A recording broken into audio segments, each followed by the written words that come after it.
चलिए मित्रों, बात बताता हूं अगस्त ऋषि की।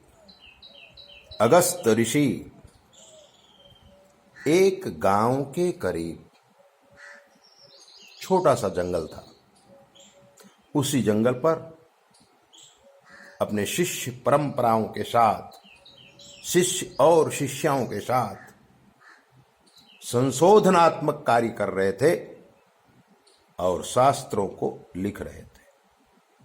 हमारे पुराने जितने भी ऋषि मुनि हुए हैं, उन सभी ने आत्मबल से संशोधन किया है और मनुष्य मात्र के कल्याण के लिए उसको लिख दिया है, ताकि सारे के सारे लोग इन वनस्पतियों का, इन यंत्रों का, इन मंत्रों का ज्ञान पा सकें और अपना कल्याण कर सकें।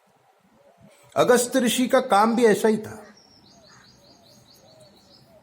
एक बार क्या हुआ, बात त्रेतायुग की है। ऋषि मुनि सतयुग, त्रेता और द्वापर तक थे। कलयुग में वो गुप्त शरीर से घूमते हैं, हमें पता नहीं चलता है, क्योंकि हम उन नीति नियमों को भूल गए हैं। इसलिए ऋषि मुनि अब हमारे पास नहीं आते। अगर बहुत तत्व हो तो आके हमारे दिमाग में बैठ के कुछ हमारे हाथ से काम करवा लेते हैं। आजकल जो भी वैज्ञानिक हैं, जो भी संत हैं, जो भी पंडित लोग हैं, उनके ऊपर ऋषि आत्माएं आ जाती हैं और वो अच्छा काम कर देते हैं। अगस्त ऋषि एक बार अपने आश्रम में हवन कर रहे थे। संध्या का समय था। आकाश में तारे टिमटिमाने लगे थे और ऋषि ने देखा कि एक महामारी यौवना का रूप धारण करके, नव यौवना, श्वेत वस्त्रधारी,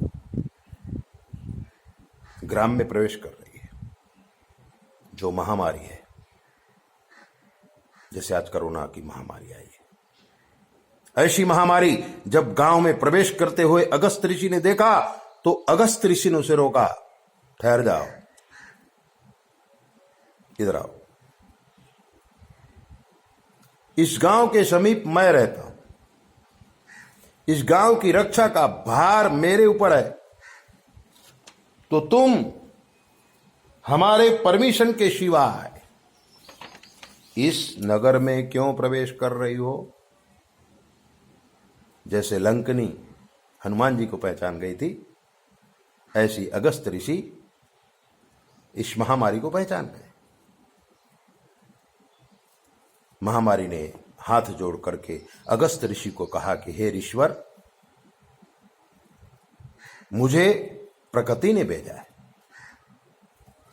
कुछ मनुष्य हैं जो प्रकृति का विनाश कर रहे हैं, प्रदूषण फैला रहे हैं, वृक्षों को काट रहे हैं, पानी गंदा कर रहे हैं, अबोल पशुओं को मार मार कर खा रहे हैं। इसलिए जगत जननी प्रकृति मुझे भेजा है कि जाओ उन लोगों का विनाश करो। अगस्त ऋषि ने कहा, इस गांव में तो ऐसे आदमी बहुत नहीं है, सब लोग धार्मिक हैं। हमारे आश्रम में कई बार आते हैं, मंदिरों में जाते हैं, पूजा करते हैं, मस्जिदों में जाते हैं, नमाज पढ़ते हैं, तो फिर तुम ये ऑर्डर लेकर के कैसे आ गई? उसने कहा, गुरुजी, ज्यादा नहीं, इस गांव से मुझे 150 आदमियों को मारना है और वो 150 आदमी इस बस्ती को बर्बाद करने में लगे, इस सृष्टि को बर्बाद करने में लगे, इसलिए उनका विनाश निश्चित है। ये कुदरत का नियम है और आप भी कुदरत के नियम में विघ्न नहीं डालेंगे, ऐसा मुझे विश्वास, इसलिए मुझे आज्ञा दीजिए। अगस्त ऋषि ने कहा, ठीक है, जब प्रकृति की यही इच्छा है तो जाओ, और जो अपराधी है उसको सजा दो, मृत्यु दंड दो। और महामारी नगर में प्रवेश करती है। प्रवेश करते ही कोलाहल होने लगता है, 2-4 आदमी मरते हैं, पता चलता है कि महामारी आ गई है। पूरा गांव त्राही त्राही त्राही त्राही करने लगा, अपने अपने दरवाजे बंद करके अपने घर में रहने लगा।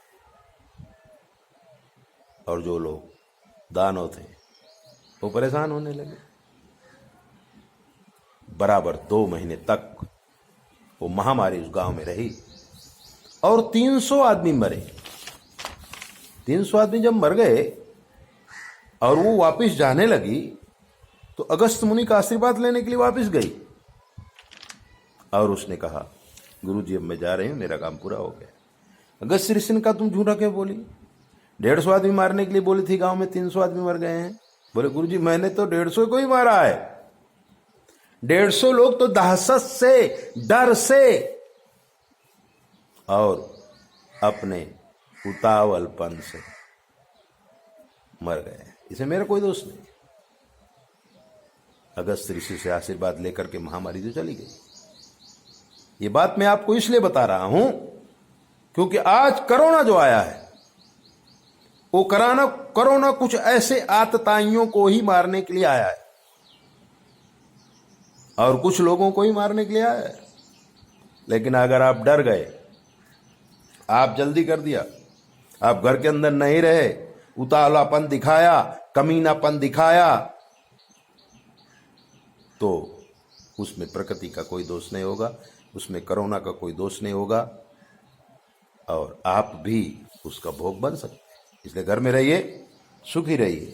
मैंने कहा है कि सुमन जी होइगे पूरी कहानी, क्या सुनाओगे? सुमन जी पूरी हुई कहानी, क्या सुनाओगे? क्या सुनाओगे? सुमन जी हो गई पूरी कहानी, अब क्या सुनाओगे? कोरोना आ गया घर में, इसे कैसे भगाओगे? कोरोना आ गया घर में, इसे कैसे भगाओगे? रहोगे घर में जब तक तुम, तभी सब जीत पाओगे। रहोगे जब तक घर में तुम, तभी सब जीत पाओगे, तभी सब जीत पाओगे। अकर्मी और दानव सब मिटेंगे, एक एक करके मिटेंगे, एक एक करके चलेगी जब बड़ी झाड़ू, जियोगे धर्म को धर के, जियोगे धर्म को धर के। सुमन जी हो गई पूरी कहानी, क्या सुनाओगे? कहानी क्या सुनाओगे? कहानी क्या सुनाओगे? चलेगी जब बड़ी झाड़ू, जियोगे धर्म को धर के, जियोगे धर्म को धर के, जियोगे धर्म को धर के। ऐसे ही दिव्य बातों को जानने के लिए आप हमारे चैनल को सब्सक्राइब करो, लाइक करो और अगर आपके जीवन में कोई कष्ट है हमसे पूछ लीजिए। शास्त्र के मत के अनुसार हम आपको जवाब देंगे बिल्कुल फ्री। 9825200108। जय बोले। अपना ध्यान रखा करो।